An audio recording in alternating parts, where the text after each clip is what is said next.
अस्सलाम वालेकुम एंड जय हिंद एवरीवन। हाजिर हूँ मैं आपके सामने अपना चैनल बिना बटन का रेडियो अपनी किताब आदाब मोहब्बत लेकर एपिसोड नंबर 13।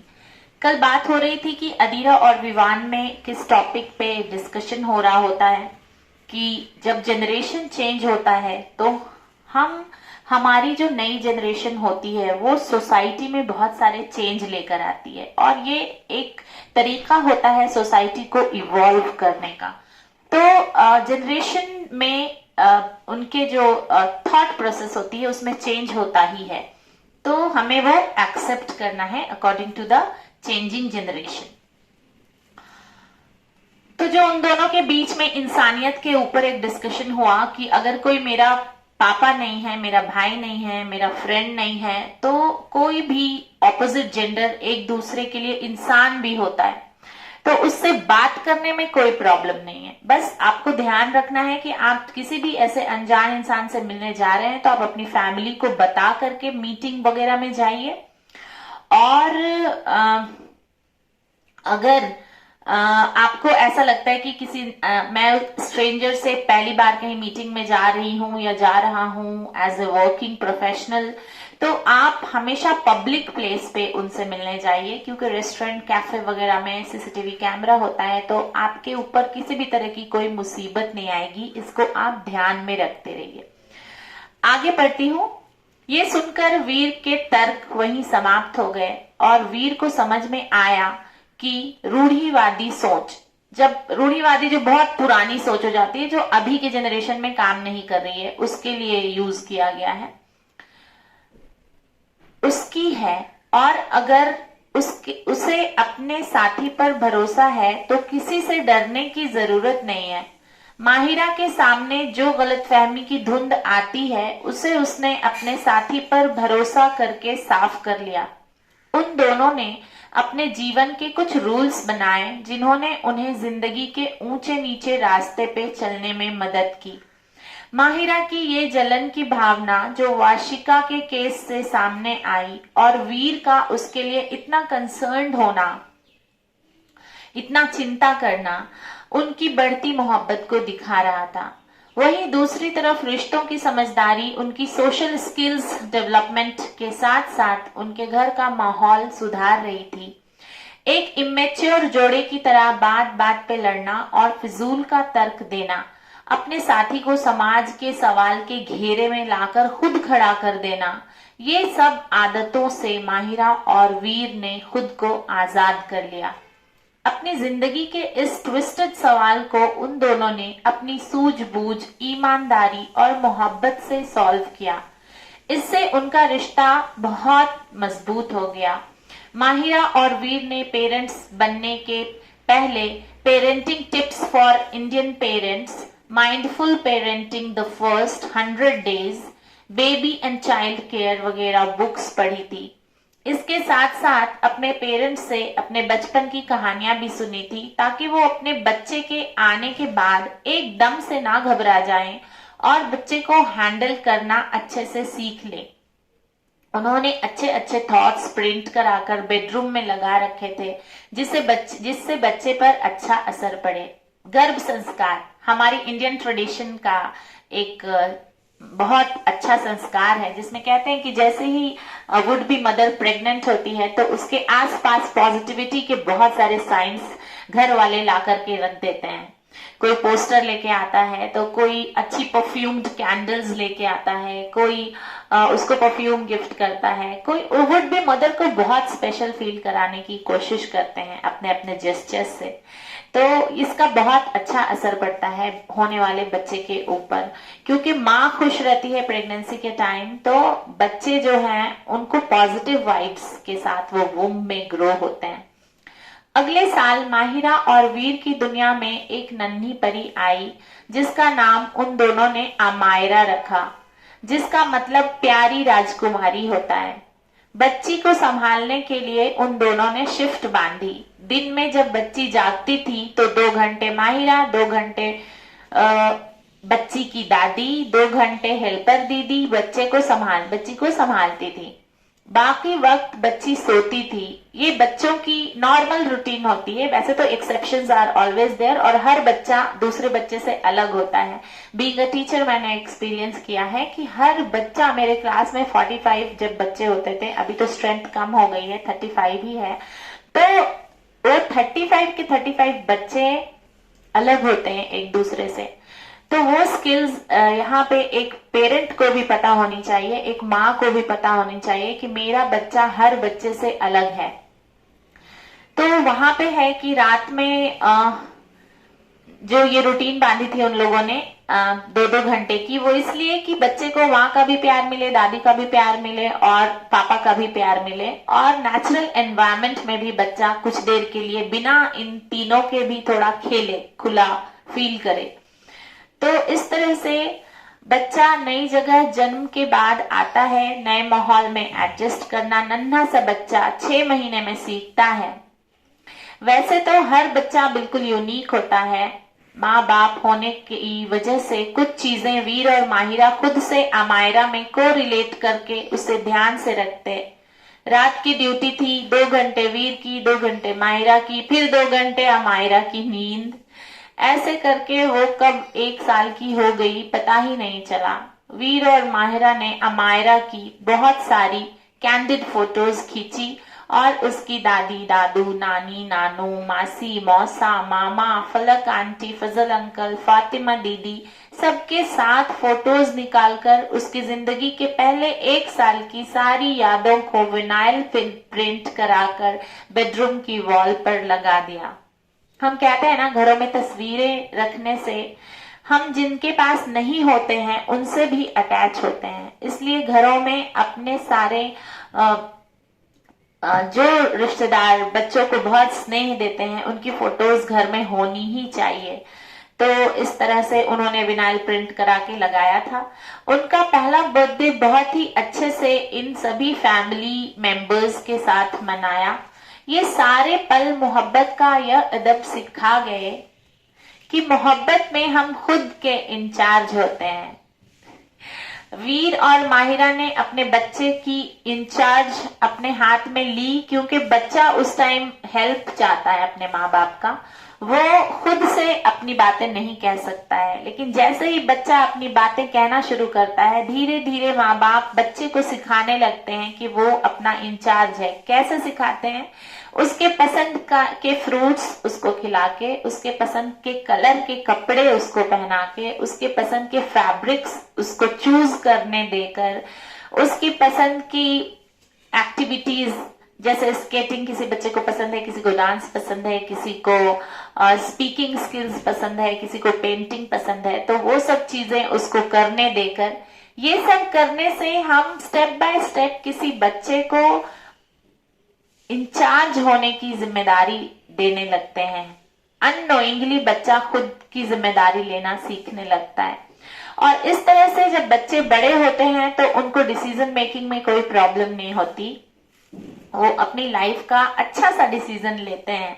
बहुत जगह मैंने देखा है पेरेंट्स को डर लगता है कि अगर बच्चे को बहुत ज्यादा डिसीजन मेकिंग कराने दिया तो वो गलत डिसीजन ले लेगा, लेकिन ऐसा नहीं होता। बच्चा बहुत कंसर्न होता है अपने पेरेंट्स से। और हाँ, ये हो सकता है कि सोसाइटी प्रेशर, पीयर प्रेशर या बाकी लोगों को देख करके वो थोड़ा कंफ्यूज हो जाता है डिसीजन लेने में, लेकिन बहुत सारे डिसीजन बच्चे भी बहुत अर्ली एज से अच्छे से लेते हैं।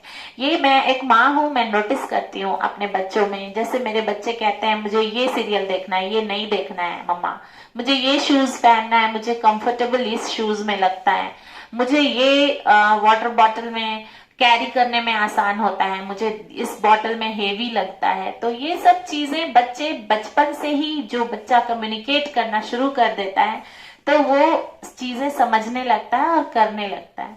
तो बच्चों से कम्युनिकेशन स्किल बढ़ानी है और उनको इन छोटी छोटी चीजों से अपना सेल्फ इंचार्ज होना सिखाना है एज ए पेरेंट।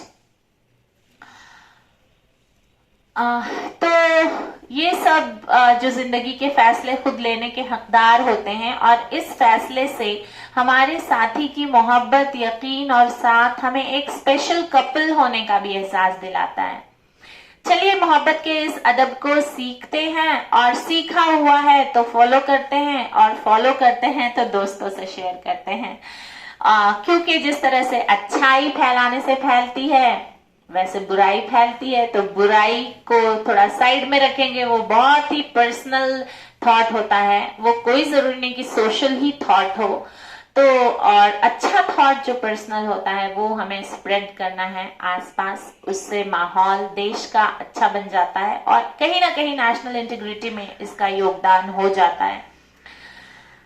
तो सब मुस्कुराएं, देश मुस्कुराए, और सभी की दुनिया मुस्कुराएगी। लड़ाई झगड़ा और इस तरह की फीलिंग ही नहीं आएगी, तो देश कोऑपरेशन के साथ आगे बढ़ेगा। तो मेरी किताबें नेशनल इंटीग्रेशन के ऊपर हैं, तो नेशनल इंटीग्रिटी स्टार्ट ही होती है फैमिली से, तो फैमिली के ऊपर ये पहली किताब है। दूसरी किताब भी मेरी नेशनल इंटीग्रेशन के ऊपर ही है, मैं पढ़ूंगी जब ये खत्म हो जाएगी इंशाल्लाह। तो 10 मिनट 50 सेकेंड हुए हैं, और मैं दूसरा लेसन शुरू करती हूँ, क्योंकि 20 मिनट्स का मुझे वीडियो डेली बनाना है। तो मैं शुरू करती हूँ नवा चैप्टर मेरी किताब का। जब हम जिंदगी की डेली रूटीन से बोर हो जाते हैं, तब ऊपर वाला उसमें रंग भरने का इंतजाम करता है। नहीं नहीं, आप एक्स्ट्रा मैरिटल अफेयर के बारे में मत सोचिए जैसा कि आजकल डेली सोप्स और मूवीज में दिखाए जाते हैं।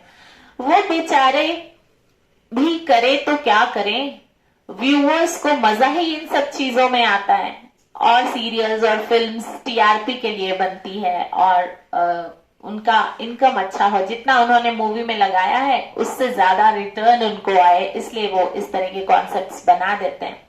कहते हैं ये टीवी सीरियल्स और फिल्म समाज का आईना होती है, पर आईनों से हम अच्छी चीजें भी तो देख सकते हैं ना। अगर हम अपना इंटरेस्ट बदल लेंगे तो प्रोड्यूसर्स और डायरेक्टर्स अपने शोज के स्क्रिप्ट भी बदल लेंगे। वो इकोनॉमिक्स का प्रिंसिपल याद है ना, जैसी डिमांड वैसे सप्लाई। चलिए हम अपनी बोरियत मिटाने के नए और उम्दा तरीकों की बात करते हैं इस चैप्टर में। जब तक हमारे देश में शादी नहीं होती, तब तक हमें अपने जीवन साथी की तलाश में भटकने और ऑप्शंस चुनने की आजादी होती है। यहाँ पे मैं एक बात बोलूंगी कि जहाँ पे बाकी इंटरनेशनल लेवल पे फैमिलीज परेशान है बहुत सारे सोशल वैल्यूज को लेके, इंडिया में उतना नहीं पेरेंट्स परेशान होते हैं, क्योंकि यहाँ का माहौल जो होता है और कंपैरेटिवली बहुत अच्छा है। बहुत बॉन्डिंग होती है पेरेंट्स के बीच में, फैमिली के बीच में, और बच्चे रिलेशनशिप्स और सेलिब्रेशंस, जो यहाँ के त्योहार होते हैं हर महीने एक दो त्योहार, उससे अपने रिलेटिव से मिलना जुलना, उनसे बातें करना, तो ये सब चीजें ऑटोमेटिकली बच्चे के अंदर एक social living, healthy social living का वैल्यू ग्रो कर देती हैं। तो यहाँ पे मैं अपने देश की हर तरह से तारीफ करती हूँ, और मैंने देखा है स्कूल में भी और बच्चों के लाइफ में भी कि वो बहुत तरह तरह से खुशियां ढूंढने के जरिए अपनी फैमिलीज और रिलेटिव से भी सीख लेते हैं। तो जब तक हमारे देश में शादी नहीं होती है, तब तक जीवन साथी की तलाश में भटकने और ऑप्शन चुनने की आजादी देते हैं पेरेंट्स। यहाँ पे कहने का मतलब मेरा ये नहीं है कि आप जाइए एक गर्लफ्रेंड बनाइए, उसको छोड़िए, दूसरा बनाइए, उसको छोड़िए, तीसरा बनाइए, उसको छोड़िए। ऑप्शन से मतलब है कि पेरेंट्स आपको एक्सप्लेन कर देते हैं कि इस मॉरल वैल्यूज का की लड़की या इस मॉरल वैल्यूज का लड़का हमारे फैमिली में सूट हो जाएगा। जैसे कुछ मॉरल वैल्यूज हैं, झूठ नहीं बोलना। झूठ जो होता है ना, वो फैमिली में सारे फसाद की जड़ होता है। तो अगर कोई झूठ बोलने वाला आपकी फैमिली में आ गया, तो रिश्ते में बहुत ही खटास आती है, और बहुत ही खटास और प्रॉब्लम्स, मतलब अनवांटेड प्रॉब्लम्स आने लगती है। तो यहाँ पे ये एक क्राइटेरिया मैंने बताया जो जनरली सारी फैमिली अपने बच्चों को सिखाती है। तो ये है ऑप्शन चुनने का मतलब। यहाँ पे ये मतलब नहीं है कि 10-15 ऑप्शन देख के 16वें से शादी कर लीजिए, तो थोड़ा बचिए। पर शादी हमारे समाज में एक ऐसा बंधन माना जाता है जो अगर पाकीज़गी से निभाया जाए तो जिंदगी जन्नत बनती है, और बेईमानी से निभाया जाए तो दो जिंदगियों के साथ साथ और कुछ नन्हे बच्चों के साथ साथ कुछ बुजुर्गों के दिली सुकून, यकीन, रिश्तों के मायने, इमोशनल बैलेंस वगैरह सब तार तार हो जाते हैं। हमारे भारतीय समाज की नींव हिलाने में इसका योगदान होता है, इस तरह के बिहेवियर का। आज के माँ बाप इसलिए अपने बच्चों को ऑप्शंस ढूंढने देते हैं, मतलब वो मैरिज जो ब्यूरो होता है वहां पे वो लोग फोटोज दिखाते हैं, प्रोफाइल दिखाते हैं। तो यहाँ पे ऑप्शन देने का मतलब ये है, जब तक कि वो किसी इंसान में अपने जीवन साथी वाला गुण देख ना ले, तब तक वो लोग बच्चे को फ्रीडम थोड़ा देते हैं कि आप चूज कर लो, क्योंकि शादी निभाना है, तोड़ना नहीं है। ये हर घर का पेरेंट सिखाता है, क्योंकि शादी के बाद अगर उन्हें रियलाइज हो कि ये बंदा या बंदी मेरे लिए सही नहीं है, तो शादी के मायने बेमाने हो जाते हैं। समाज शास्त्र की किताबें पढ़ने पर पता चलता है कि फैमिली और शादी दो ऐसे इंस्टीट्यूशन होते हैं जो आने वाली जनरेशन को सोशल नॉर्म्स सिखाते हैं। आधुनिक भारत में इतनी सोशल प्रॉब्लम्स कहां से आ रही हैं? क्यों कुछ बच्चे शादी के नाम से नफरत करने लगे हैं? क्यों कुछ लोग लिविंग में यकीन करने लगे हैं? क्यों इतने एजुकेटेड होने के बावजूद आजकल के कुछ बच्चे सोशली इनसिक्योर हैं, इमोशनली इम्बैलेंस हैं? इन सब की वजह कहीं ना कहीं परिवार और शादी से जुड़ी होती है, क्योंकि हर बच्चा सारे इमोशंस को अपने परिवार, दोस्तों के परिवार और जिन रिश्तों को वो बहुत करीब से जानता है, देखता है, स्कूल्स, टीचर्स, इन सब से वो बहुत ही अटैच होता है और वहां से वो अपने सोशल वैल्यूज ड्रॉ करता है। और आजकल के जमाने में अभी करंट, ये तो थर्ड जनरेशन की बुक है, जो अभी करंट जनरेशन है उसमें बहुत सारे सोशल वैल्यूज इंटरनेशनल मीडिया से भी ड्रॉ हो रहे हैं। तो चैलेंज पेरेंट्स के लिए बढ़ गए हैं। इंटरनेशनल मीडिया की चीजें हमारे देश में नहीं सूट हो पा रही हैं। वहां का रहना अलग, वहां का माहौल अलग, वहां की फाइनेंशियल कंडीशन अलग, बहुत सारी चीजें हैं जो बच्चों को समझ में नहीं आती। और इंटरनेशनल लेवल पे अगर हम सोशल कंपैरिजन करेंगे तो जमीन आसमान का फर्क हो जाता है। तो इस वजह से चैलेंज जो है अभी के कंटेम्प्रेरी फोर्थ जनरेशन के पेरेंट्स के पास थोड़े ज्यादा हो गए हैं। इसलिए एक अडल्ट होने के नाते हमारा ये फर्ज है कि हम आने वाली जनरेशन के लिए एक अच्छी सोच वाला मजबूत समाज छोड़ें। इस बात से हम इनकार नहीं कर सकते कि हमारा देश विश्व की बहुत सभी प्राचीन सभ्यताओं में से एक है। हमारे घर, देश के बच्चों का खान पान, रहन सहन, सोच विचार, स्वभाव सब अलग होता है। तो कैसे किसी और देश के विचारों से हमारे देश की प्रॉब्लम्स हम सॉल्व कर सकते हैं? हम कानून बदल देंगे, देश अगर अच्छा नहीं लगे तो देश में नहीं रहेंगे, पर क्या हम अपने विचार नहीं बदल सकते? अपनी डेली लाइफ के छोटे छोटे तरीके नहीं बदल सकते, जिससे हमारा देश एक बहुत ही बेस्ट प्लेस बन जाए हम भारतीयों के लिए? चलिए देखते हैं कि हमारी कहानी के पात्र ने इन चैप्टर्स से हमें क्या अदब सिखाया। जिस तरह पढ़ाई लिखाई, रोजमर्रा के सलीके, परफेक्ट जॉब, अच्छा घर एक इंसान के लिए जरूरी है, उतना ही जरूरी होता है एक माता पिता के लिए अपनी जिंदगी से जुड़े रिश्तों को भी इम्पोर्टेंस देना। वो सोशल स्किल्स सिखाते हैं बच्चों को। अननोइंगली बच्चा सीखता है कि मेरे घर पे मेहमान आए तो मेरी माँ ने पानी दिया, मेरी माँ ने चाय ला के दिया, मेरी माँ ने उनको सलाम किया, उनसे उनकी खैरियत पूछी, उनकी हेल्थ पूछी, उनके लिए खाना लगाया। जो बहुत क्लोज रिलेटिव्स हैं उनके लिए माँ ने खाना लगाया। तो ये फिर अलग से नहीं सिखाना पड़ता, बच्चे सीख जाते हैं। और अदीरा को उनके बाबा और माँ का सुबह कॉल आता है कि कमलेश ने एक लड़की पसंद कर ली है। अब इस चैप्टर में उनके भाई की शादी होगी, कमलेश की। उसका नाम इशिका है, वो उसकी बैचमेट है। तुम दोनों घर आने की तैयारी करो, उसकी शादी फागुन के महीने में करनी है। ये सुनकर दोनों बहनें बहुत खुश हुई। बोरिंग से चल रही जिंदगी में अपनापन का रंग भरते ये रिश्तों का त्योहार होता है शादी। सारे लोग इकट्ठे मिलते हैं, पूरे खानदान के, ननियाल ददियाल सब शादी के जरिए। ये सोचकर दोनों बहनें पैकिंग में लग जाती हैं। शाम में वीर और विवान जब घर आते हैं तो दोनों अपनी फैमिली से टी टाइम में ये गुड न्यूज शेयर करती हैं। 19:31 हो चुके हैं। अब मैं बंद करती हूँ, क्योंकि अगर मैंने अगला पैरा पढ़ा तो और टाइम लग जाएगा, और 20 मिनट से ज्यादा का वीडियो मुझे नहीं बनाना है। एज अ टीचर बच्चों को 20 मिनट से ज्यादा स्क्रीन टाइम मैं नहीं सिखाऊंगी। तब तक के लिए जीते रहिए, खुश रहिए, आबाद रहिए और जुड़े रहिए मेरे चैनल बिना बटन के रेडियो से। मिलती हूँ कल फिर एपिसोड नंबर 13 लेकर के। जय हिंद।